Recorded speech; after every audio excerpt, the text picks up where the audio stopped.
ఈరోజు మనం రత్నాల అంకంరావు గారు పల్నాడు జిల్లా సత్తెమల్లి నియోజకవర్గం కంకనాలపల్లి గ్రామ జనసేన పార్టీ అధ్యక్షులు గారి గురించి తెలుసుకుందాం. రత్నాల అంకంరావు గారికి పవన్ కళ్యాణ్ అంటే అభిమానం కలదని చెప్పవచ్చును. ఆ అభిమానం వారిని జనసేన పార్టీలోకి వచ్చేలాగా చేసినవి.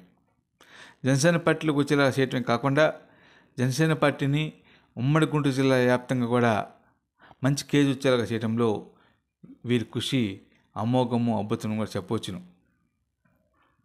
2014లో పవన్ కళ్యాణ్ జనసేన పార్టీ స్థాపించిన రోజు నుంచి నేటి వరకు కూడా జనసేన పార్టీలో క్రమశిక్షణ గల కార్యకర్తగా అంకంరావు గారు పనిచేస్తున్నారు.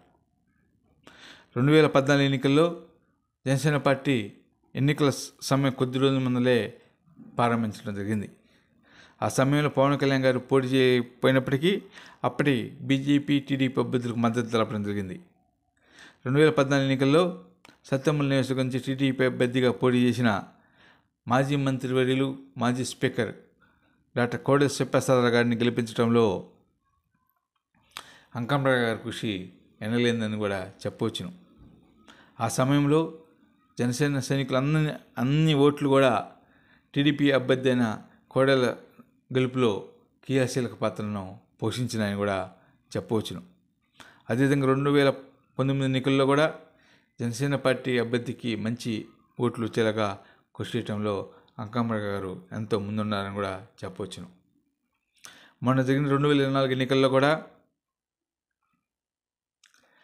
జనసేన టీడీపీ బీజేపీ మూడు కూడా కలిసి పోటీ చేయడం జరిగింది. కూటమిగా ప్రజల ముందుకు రావడం జరిగింది. సత్తెమల్లి నియోజకవర్గం నుండి మాజీ మంత్రివర్యులు టీడీపీ పార్టీ అభ్యర్థిగా కన్నా లక్ష్మణ గారు పోటీ చేయడం జరిగింది. కన్నా లక్ష్మణ గారిని గెలిపించడంలో సత్తెమల్లి నియోజకవర్గంలో జనసేన పార్టీ ప్రముఖ పాత్ర పోషించిందని కూడా చెప్పవచ్చును.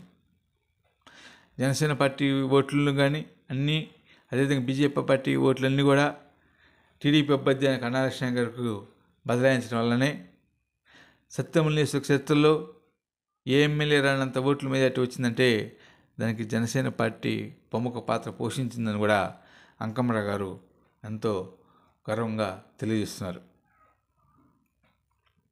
పవన్ కళ్యాణ్ ఇచ్చిన పిలుపు మేరకు తాము పనిచేయడం జరుగుతుంది తప్ప పవన్ కళ్యాణ్ అనునిత్యం ప్రజల కోసం పేదవారి కోసం పనిచేస్తారు తప్ప తమ సోదరు కోసం కానీ లేకపోతే తన రాజకీయాల్లోకి వచ్చి కుంభకోణాదీసి తన ఆస్తులు మొత్తం వెనకేసుకోవడం కానీ పనిచేయడని ఈ విషయాన్ని ప్రజలందరూ తెలుసు కాబట్టి జనసేన పార్టీ మన జరిగిన ఎన్నికల్లో 21 స్థానాలను 2 ఎంపీ స్థానాలను పోటీ చేస్తే 21 స్థానాలకు 21 స్థానం ఎమ్మెల్యేలను 2 ఎంపీ స్థానాలకు 2 ఎంపీ స్థానాలను కవర్ తీసుకొని 100% స్ట్రైక్ రేటుతో దేశంలో ఏ పార్టీకి రానంత మెజార్టీతో దేశంలో ఏ పార్టీ రానంత 100కి 100% సీట్లు సాధించిన పార్టీగా జనసేన పార్టీ ఆవిర్భవించిందని కూడా అంకంరావు గారు ఎంతో గర్వంగా తెలియజేస్తున్నారు.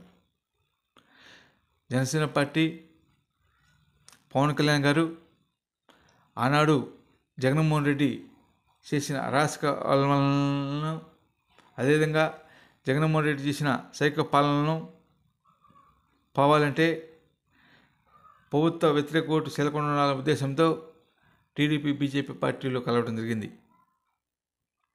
అందువల్లనే కొన్ని కారణాలు సీట్లు తక్కువ తీసుకున్నప్పటికీ జగన్ని గద్దె దించడం తమ లక్ష్యాన్ని పవన్ కళ్యాణ్ అనేక సభల్లో ప్రకటించినారు.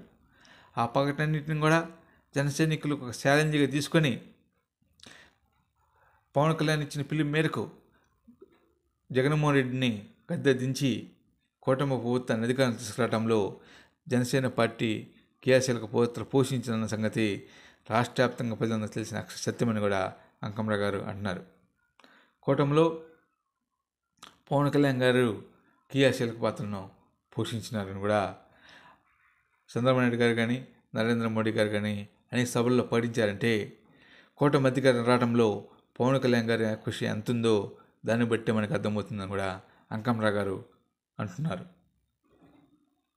కూటమి ప్రభుత్వం ఆనాడు ఎన్నికలు ఇచ్చిన హామీలన్నింటినీ అమలు చేయడానికి ఎంతగానో కృషి చేస్తుందని గత 5 ఏళ్లలో 2019 నుంచి 2024 వరకు జరిగిన సైకో పాలనలో ప్రజలంతా కూడా చాలా ఇబ్బంది పడ్డారని, రాష్ట్రం అంతా కూడా అప్పులు మయమైపోయిందని, అంతా కూడా దాచుకోవటంలో జగన్మోహన్ రెడ్డి పనిచేశారు తప్ప ప్రజలు చేసింది ఏం లేదని, వారు చేసిన అవినీతి కార్యక్రమాలు అన్నీ కూడా నేడు ఒక్కోటి ఎంక్వైరీల రూపంలో బట్టబయలుతున్నారని, ఈ ఎంక్వైరీల కారణంగా కొంతమంది జైలుకి వెళ్ళినారని, కొంతమంది అధికారులు కానీ ప్రజాప్రతినిధులు కానీ కోర్టుల చుట్టూ తిరుగుతున్నారని, మరి కొంతపైన కేసులు నడుస్తున్నాయని, దీన్ని బట్టి చూస్తేనే ఆనాడు జగన్మోహన్ రెడ్డి ఎంత రాజశేఖరంగా పరిపాలన అందించినారు.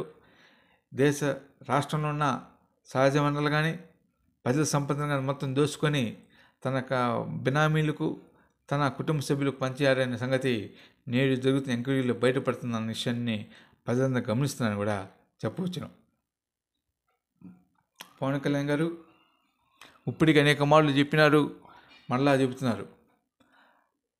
తానున్నంతకాలం జగన్మోహన్ రెడ్డి మళ్ళీ అధికారం రానియని కూడా పిలిపిస్తున్నారంటే జగన్ గారు పవన్ కళ్యాణ్ గారికి ఎలాంటి కౌంటర్ ఇచ్చే పరిస్థితి లేదంటే దానికి కారణము జగన్మోహన్ రెడ్డి గారు చేసిన తప్పులే ఒక నిదర్శనం కూడా చెప్పవచ్చును. పవన్ కళ్యాణ్ గారు ఆంధ్రప్రదేశ్కు డిప్యూటీ సీఎంగాను, అదేవిధంగా ఎంతో కీలకమైన పంచాయతీరాజ్ శాఖ, అటవీ శాఖ మంత్రులుగా బాధ్యతలు నిర్వహిస్తున్నారు. అతను ఒకటే చెప్పినాడు, ఐఏఎస్ ఆఫీసర్లు కానీ ఐపీఎస్ ఆఫీసర్లు కానీ, మనము ప్రజాసేవకులము, పబ్లిక్ సర్వెంట్లము, ప్రజల సేవ చేయటం తప్ప ప్రజా సొమ్మును కానీ ఎవరైనా కాజేస్తే వాళ్ళైనా ఎంత అధికారి అయినా ఎంత రాజకీయ నాయకుడైనా వెంటనే తీసుకెళ్ళి జైలు వేయాలని కూడా ఐఏఎస్ అధికారులు, ఐపీఎస్ అధికారులకు తొలి మీటింగ్లోనే ఆదేశాలు ఇచ్చారంటే పరిపాలన ఎంత నిజాయితీగా జరుగుతుందో, పేదవారికి ఎలాంటి సంక్షేమ కార్యక్రమాలు అందుతున్నాయో పవన్ కళ్యాణ్ గారి మాటలు బట్టే మనకు అర్థమవుతుంది. పార్టీని ఒక పక్క అభివృద్ధి చేస్తూ మరో పక్క కూటమిలో క్రియాశీలకంగా పనిచేస్తున్న పవన్ కళ్యాణ్ గారికి దేశంలో కూడా మంచి ప్రశంసల వర్షం కురుస్తుందని కూడా అంకమ్మ గారు అంటున్నారు. ఇటీవల కాలంలో మోడీ గారు ఆంధ్రప్రదేశ్ రాష్ట్రానికి వచ్చినప్పుడు పవన్ కళ్యాణ్ గారికి తగిన గౌరవ మర్యాద ఇచ్చారంటే దానికి కారణము పవన్ కళ్యాణ్ నిజాయితీ పరుడని తెలియటము, పవన్ కళ్యాణ్ మంచి రాజకీయ నాయకుడిని తెలియటము, పవన్ కళ్యాణ్ మంచి ప్రజాదరణ తెలియటము, అంతకు మించి అనునిత్యం ప్రజల కోసమే పనిచేస్తానని తెలియడంతోనే పవన్ కళ్యాణ్ గారికి అంటే మోడీ గారికి అంత ప్రేమైన సంగతి అందరికి తెలిసిన అక్షర సత్యం. దేశంలో కొంతమంది ముఖ్యమంత్రులకు మోడీ అపాయింట్మెంట్ దొరకట్లేదు, కానీ పవన్ కళ్యాణ్ గారికి మోడీ గారు ఎప్పుడు అపాయింట్మెంట్ ఇస్తున్నారంటే దానికి కారణము ఏ ముఖ్యమంత్రి అయినా ఏ రాజకీయ నాయకునైనా మోడీ దగ్గరికి వెళ్ళి తన స్వార్థం కోసం, తన వ్యాపారాల కోసమో, తన వ్యక్తిగత శోభల కోసం పనులు అడుగుతున్నారు. కానీ పవన్ కళ్యాణ్ గారు మోడీ దగ్గరికి వెళ్ళి పని అడిగారంటే అది ఆంధ్రప్రదేశ్ల ప్రజల అవసరాల కోసము, ఆంధ్రప్రదేశ్ అభివృద్ధి కోసం పనులు అడుగుతానని కూడా మోడీ చెబుతున్నారంటే పవన్ కళ్యాణ్ గారు ఎంత నిస్వార్థంగా ప్రజాసేవ చేస్తున్నారో మనకు అర్థమవుతుంది. పవన్ కళ్యాణ్ గారికి దాదాపు 30-40 సంవత్సరాల ఇంకా మంచి రాజకీయ భవిష్యత్తు ఉందని, ఇప్పటికే తన సత్తా ఏంటో రాజకీయాల్లో చూపించారు కాబట్టి త్వరలో కేంద్రంలో కూడా చక్కని తిప్పే సత్తా పవన్ కళ్యాణ్ గారికి ఉందని కూడా అంకమ్మ గారు ఆశాభావాన్ని వ్యక్తం చేస్తున్నారు. సత్యమూల నియోజకవర్గంలో కన్నా గారు పేదల సమస్యల ధ్యేయంగా పనిచేస్తున్నారని, కన్నా గారు గెలవగానే టీడీపీ శ్రేణులు కానీ, బీజేపీ శ్రేణులు కానీ, జనసేన పార్టీ శ్రేణులు కానీ అందరూ కూడా కన్నా గారికి మంత్రి పదవి వస్తుందని కూడా అందరూ ఆశపడ్డామని, ఎందుకంటే ఉమ్మడి గుంటూరు జిల్లాలో ఆనాడు కాంగ్రెస్ పార్టీలో ఉండి దాదాపుగా 10 సంవత్సరాల పైగా మంత్రిగా చేసిన రికార్డు కన్నా గారికి ఉంది కాబట్టి, సీనియర్ శాసనసభ్యులు కొనసాగుతున్నారు కాబట్టి కన్నా గారికి మంత్రి పదవి వస్తుందని కూడా అందరం ఆశపడ్డామని, కానీ కొన్ని రాజకీయ సమయ కారణాల వల్ల కానీ లేదా సామాజిక వర్గ కారణాల వల్ల కానీ చంద్రబాబు నాయుడు గారు కన్నా గారికి మంత్రి పదవి ఇవ్వలేకపోయినారు కాబట్టి త్వరలోనే అతనికి మంచి పోషిస్తానని కూడా హామీ ఇచ్చారు. కాబట్టి కార్యకర్తలందరూ కూడా కన్నా గారికి భవిష్యత్తులో మంత్రి కావాలని కూడా కోరుకుంటున్నారని కూడా అంకమ్మ గారు అన్నారు. ఎందుకంటే ఎమ్మెల్యేగా ఉంటేనే అనేక నిధులు తీసుకొచ్చి సత్యమల్లి రూపురేఖలను మారుస్తున్నారు. కాబట్టి కన్నా గారికి మంత్రి పదవి ఇస్తే పల్నాడు జిల్లా వ్యాప్తంగా కాకుండా ఉమ్మడి గుంటూరు జిల్లా వ్యాప్తంగా కూడా అనేక నిధులు తీసుకొచ్చి అన్ని నియోజకవర్గాలను కూడా అభివృద్ధి చేయడంలో క్రియాశీలక పాత్ర కన్నా గారు పోషిస్తారని కూడా అంకమ్మ గారు అంటున్నారు. కన్నా గారు అనిత్యం ప్రజల మధ్య ఉంటూ ప్రజల సంక్షేమం కోసమే పనిచేయటం వల్లనే 6 సార్లు ఎమ్మెల్యే గెలుపొందారని కూడా అన్నారు. ఈ రోజుల్లో ఒకసారి ఎమ్మెల్యే గెలుపొందడం చాలా కష్టం. అలాంటిది మా ఎమ్మెల్యే గారు కన్నా లక్ష్మయ్య గారు దాదాపు 6 సార్లు ఎమ్మెల్యేగా గెలుపొందారంటే అది ప్రజల్లో వరకున్న అభిమానం తప్ప మరొకటి కారణం కాదని కూడా అంకమ్మ గారు అంటున్నారు. రాబో రోజుల్లో సత్యమల్లి ప్రజలందరూ అదేవిధంగా ఉమ్మడి గుంటూరు జిల్లాలో ఉన్న ప్రజలందరూ కన్నా గారి అభిమానులు అందరూ కూడా కన్నా లక్ష్మణ గారిని మంత్రిగా చూసుకోవాలని కూడా భావిస్తున్నారు.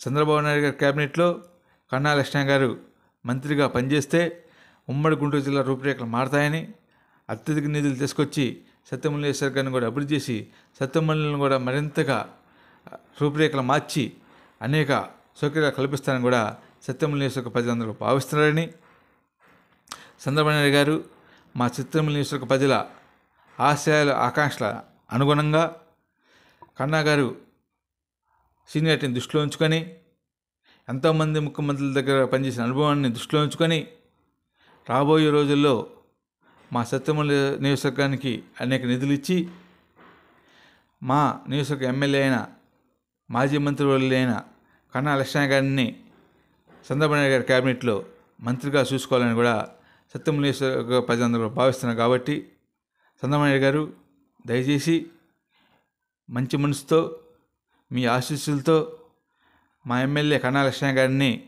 మీ మంత్రివర్గంలో చేర్చుకోవాలని కూడా మా సత్యమల్లి ప్రజలందరూ కూడా భావిస్తున్నారు. కాబట్టి ఎప్పుడు మంత్రివర్గ ఇష్టం జరిగినా మా కన్నా గారికి మంత్రి పదవి వస్తుందని కూడా సత్యమల్లి ప్రజలందరూ కూడా ఆశపడుతున్నారు. కాబట్టి సత్యమల్లి ప్రజల ఆశలను ఆకాంక్షలను నెరవేర్చాలని ఆంధ్రప్రదేశ్ ముఖ్యమంత్రి చంద్రబాబు నాయుడు గారికి, అదేవిధంగా డిప్యూటీ సీఎం పవన్ కళ్యాణ్ గారికి మా విన్నపం అని కూడా అంకమ్మ గారు తెలియజేస్తున్నారు.